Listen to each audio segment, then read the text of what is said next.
English speaking practice episode 43 में आप तमाम व्यूअर्स का स्वागत है। ये हमारा शर्त, परिणाम, संकेत और कल्पना से संबंधित जो वाक्य जो बोलचाल में आते हैं या लिखनी में आते हैं उसकी ये दूसरी कड़ी है, ये दूसरा पार्ट है। इसमें हम गौर करेंगे, जो वाक्य है उनको गौर करेंगे और चूंकि जितने भी वाक्य हैं बीच में जोड़ने वाले जो शब्द हैं उसको छोड़कर वो सारे वाक्य की चर्चा हम पहले के एपिसोड्स में कर चुके हैं। अगर आपने उन सारे एपिसोड्स को देखे तो आपको कोई दिक्कत नहीं आएगी। आपको सिर्फ थोड़ा सा प्रैक्टिस करना है और आप you will be fluent in speaking in such kind of sentences. सबसे पहला जो टाइप है सेंटेंस का, ये एपिसोड 43 है इंग्लिश स्पीकिंग प्रैक्टिस का।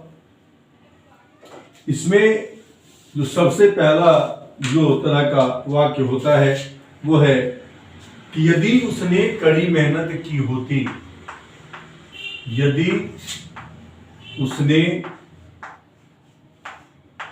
कड़ी मेहनत किया होता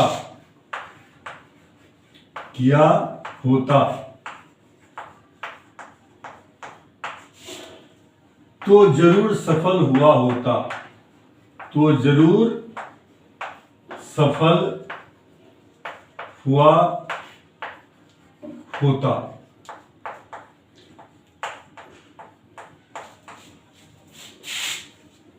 ये शर्त है। और दूसरा जो यहाँ पे तो लगा हुआ है, ये तो के बाद जो है ये परिणाम है, लेकिन तो की अंग्रेजी यहाँ पे हम नहीं करते हैं, वो परिणाम है तो परिणाम को रखते हैं यहाँ पे हम। इस सेंटेंस को अंग्रेजी में बोलने के लिए जो तरीका है, पहला तरीका है कि इफ के बाद ये पास्ट परफेक्ट टेंस आएगा, अब फिर जो ये शर्त के लिए और परिणाम के लिए इस तो की अंग्रेजी नहीं होती है, सीधा हम यहां पे लिखेंगे हम subject plus would have plus में बीन। अगर एडजेक्टिव है तो बीन, नहीं तो वर्ब का थर्ड फॉर्म। दोनों में से किसी एक का प्रयोग होगा।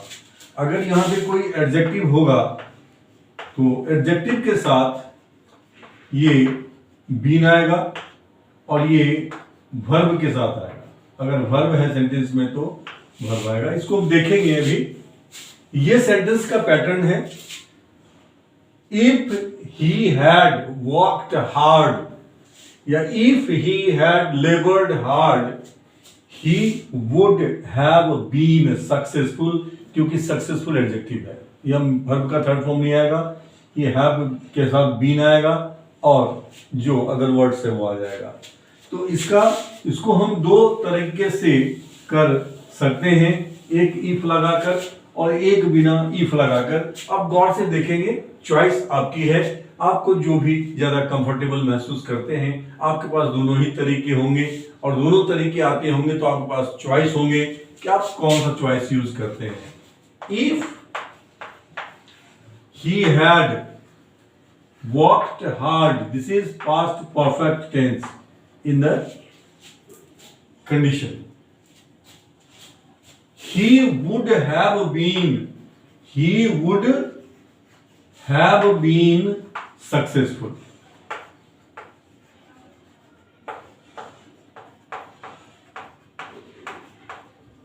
ये तरीका एक है इस तरह के वाक्य को करने का कि पहले इफ लगाइए, फिर पास्ट परफेक्ट, फिर उसके बाद फिर आएगा पास्ट परफेक्ट, लेकिन उसमें वुड के साथ हैव बीन या हैव प्लस वर्ब का थर्ड फॉर्म आएगा।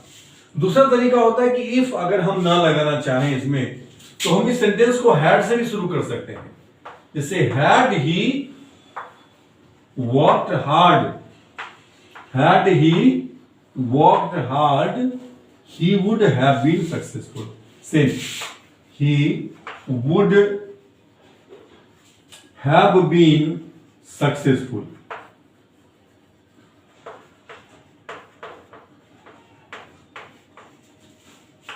हम कुछ और वाक्य भी लेते हैं इसी पे बेस्ड। ये टाइप 1 है, टाइप 1 सेंटेंस है ये।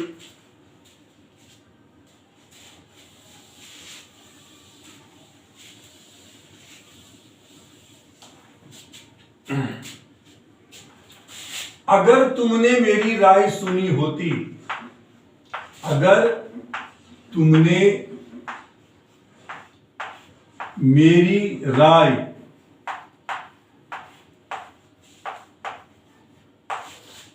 सुनी होती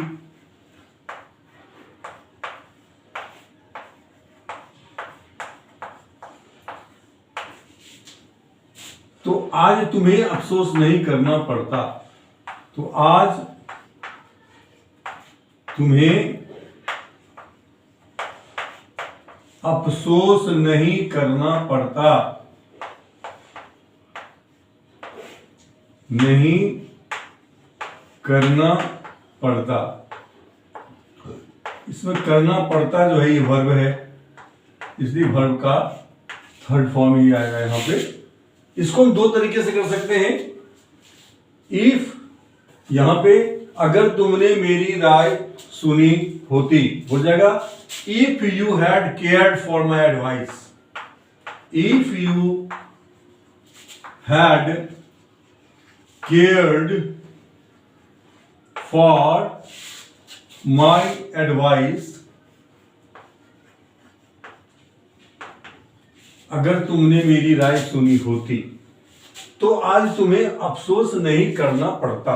यह वर्ब है।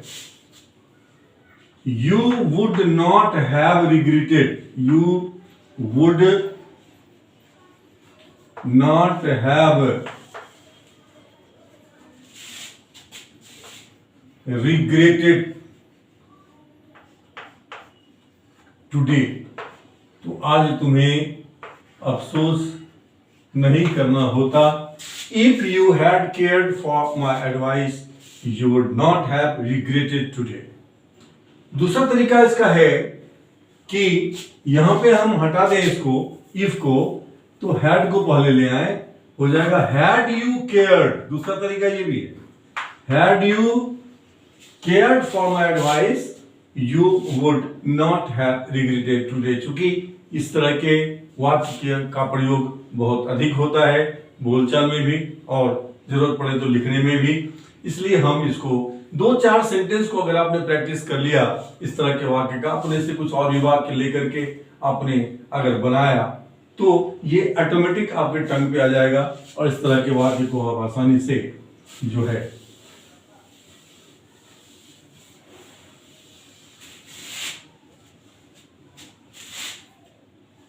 अब जो सेंटेंस का जो दूसरा भाग है उसका है कि यदि वह आगरा गया होता, इसी का है, यदि वह आगरा गया होता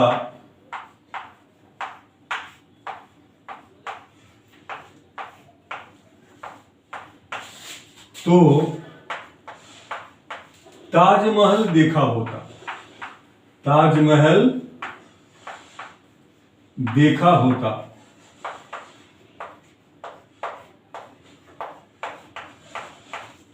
सेम पैटर्न है। If he had gone to Agra, if he had gone to Agra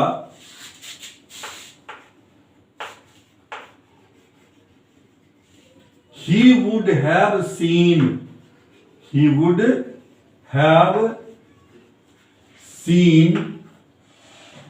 the Taj या द ताजमहल, द ताज या ताजमहल। इसी सेंटेंस को दूसरा जो तरीका है कि ध्यान रहे कि हैड से शुरू होने वाला यह वाक्य जो है ये कंडीशन है, ये इंट्रोगेटिव सेंटेंस नहीं है। दूसरा तरीका है कि यहां पे हटा दीजिए, हैड से शुरू कीजिए सेंटेंस को। Had he gone to Agra he would have seen the Taj या the Taj Mahal. I am sure this sentence is clear to you. अब हम सेकेंड टाइप ऑफ सेंटेंस लेते हैं। टाइप 2 सेंटेंस है ये। ये भी शर्त और परिणाम से संबंधित है, और ये है कि यदि एक बार निर्णय कर लो, यदि एक बार निर्णय कर ली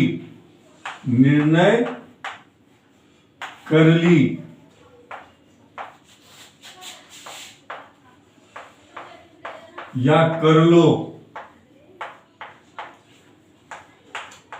तो डटे रहो। ये इस तरह के जो वाक्य होते हैं, इस वाक्य में हम शुरू करते हैं वंस से, यदि एक बार। इस तरह का वाक्य जब शुरू होता है, यदि एक बार का होता है once you take a decision, once you take a decision, यहां पे थोड़ा रुकेंगे कॉमा दे करके, तो कहते हैं once you take a decision, stick to it, रुक कर, once you take a decision, stick to it, उस पर बने रहो, stick to it। अब इसमें जो होता है, आपको इसमें हमने वंस का प्रयोग किया है, once you take a decision stick to it. दूसरा वाक्य है कि मैं आपको पैसे दे सकता हूं बशर्ते कि आप उसे समय पर लौटा दें। ध्यान देंगे, ये अलग अलग है, थोड़ा सा अलग अलग। क्या वो चॉइस आपके पास में होगा? मैं तुम्हें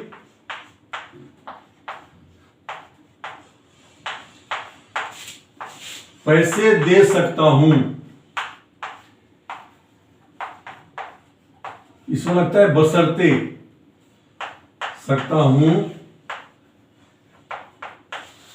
बशर्ते या बशर्ते की, बशर्ते, ये ध्यान रखना है, बशर्ते या बशर्ते की, बशर्ते या बशर्ते की।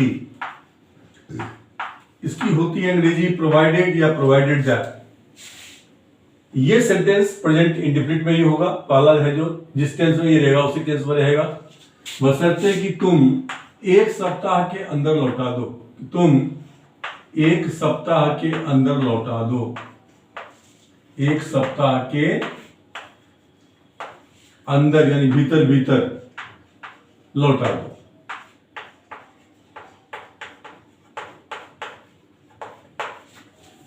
मैं तुम्हें पैसे दे सकता हूं बशर्ते या बशर्ते की, बशर्ते या बशर्ते की तो एक सप्ताह के अंदर लौटा दो। तो मैं तुम्हें पैसे दे सकता हूं कि सिंपल जो है, आई can give you money, I can give you money.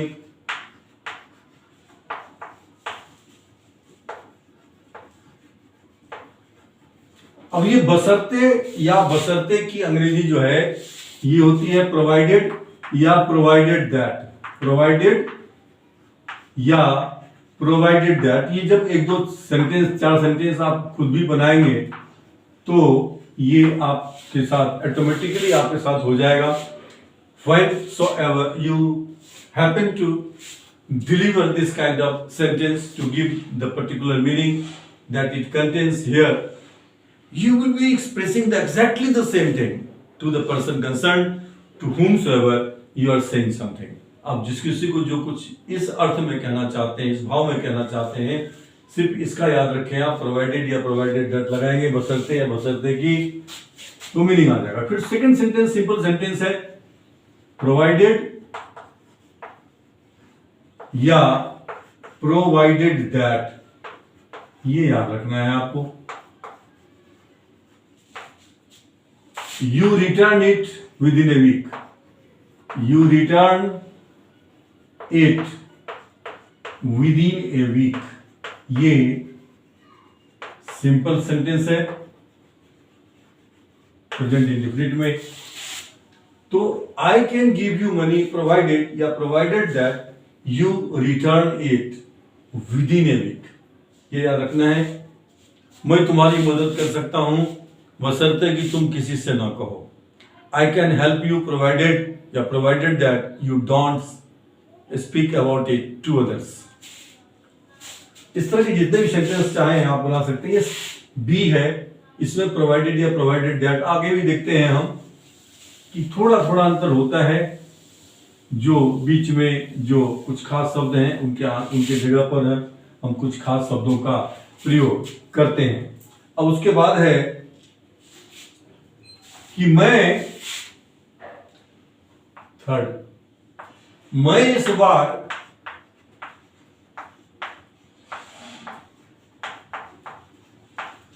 Fine माफ कर सकता हूं। फाइन माफ कर सकता हूं। मैं इस बार फाइन साफ माफ कर सकता हूं, बशर्ते या बशर्ते की, बशर्ते या बशर्ते की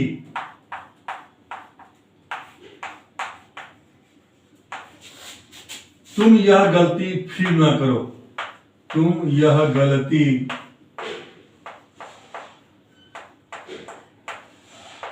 दोबारा ना करो।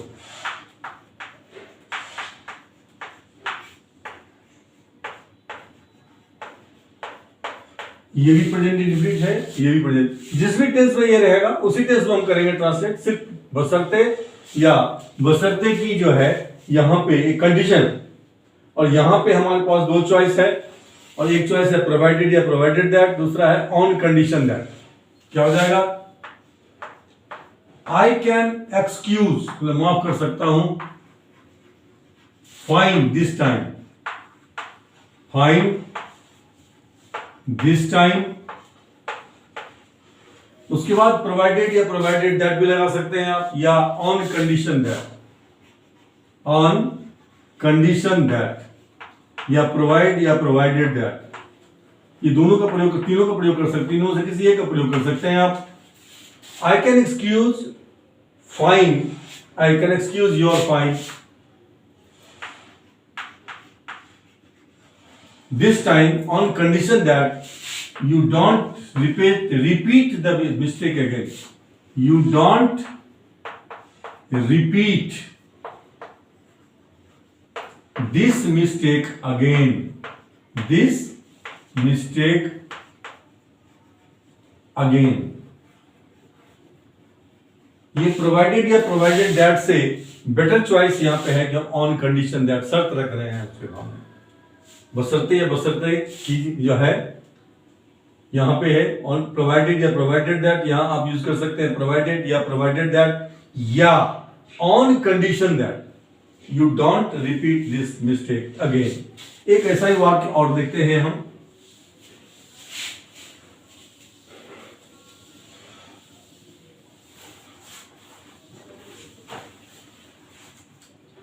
वो सेंटेंस है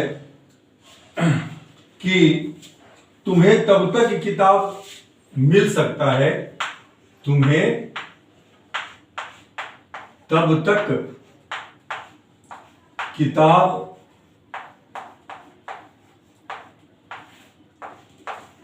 मिल सकता है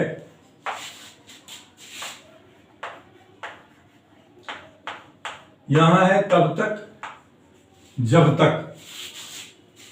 तुम्हें तब तक, याद रखिए तब तक और जब तक।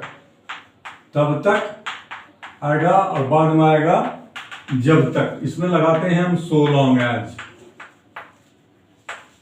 बड़े सिंपल है ये। तुम्हें तब तक किताब मिल सकता है जब तक तुम उसे समय पर लौटाते रहो। जब तक समय पर उन्हें लौटाते रहो, उन्हें लौटाते रहो।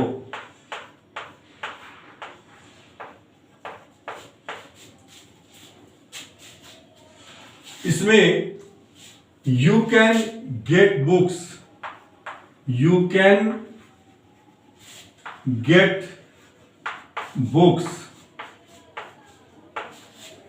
so long as, यहां लगेगा so long as, ये उसमें यूज करेंगे, इसमें जब तक और तब तक वाले वाक्य होते हैं उसमें लगाएंगे so long as you keep returning them, keep returning them on time, या you return them on time, दोनों का यूज कर सकते हैं। you keep returning them on time ये एग्जैक्ट है, जब तक उन्हें तुम लौटाते रहो, या इसकी जगह लिख सकते हैं आप you return them on time, so long as you return them on time भी काम करेगा। इस तरह से ये हमारा जो है एपिसोड 43 है। मुझे उम्मीद है कि आपको जो है ये सेंटेंस यूजफुल, उपयोगी लगा होगा और इनको प्रैक्टिस करने की जरूरत है। मैं थोड़ा सा छोटे छोटे टुकड़े में अब बताने की कोशिश कर रहा हूं ताकि आपको प्रैक्टिस करने में आसानी हो। ये पार्ट 2 है, हम फिर पार्ट 3 लेकर इसके बाद आएंगे एपिसोड 44 में, और वो भी इसी से जुड़े हुए वाक्य होंगे। जो पहली बार आए हैं, अगर आपको हमारा ये प्रेजेंटेशन, नेचुरल स्टाइल ऑफ जो प्रेजेंटेशन है ये पसंद आया हो, जो हमारे कंटेंट्स हैं, जो प्रेजेंटेशन है, जो कॉन्सेप्ट है वो भी पसंद आया हो, तो please do subscribe this channel so that you keep getting all the coming videos on time। और जो पुराने हैं आपसे निवेदन करूंगा कि please keep on liking the videos and keep on also sharing the videos to the people whom you love like anything। and one thing I can assure you कि जिनको आप शेयर करेंगे, जिनकी भी पहुंच आप यहां तक बनाएंगे, वो आपको थैंक्स जरूर करेंगे, क्योंकि यहाँ कोई नाटक, कोई ड्रामा नहीं है, यहाँ कॉन्सेप्ट है और यहाँ कड़ी दर कड़ी जुड़ी हुई है, कहीं से कॉपी पेस्ट की हुई चीज नहीं है, ये रिसर्च की चीज है जो आपके लिए हम संकलन करके रिसर्च कर जो चीज है हम प्रेजेंटेशन कर रहे हैं। फिर मिलते हैं आपसे नए एपिसोड में, फिर एक नए टॉपिक को लेकर के which will be worthwhile। By then, let us call it a day. Have a nice day. Thank you very much for watching this video.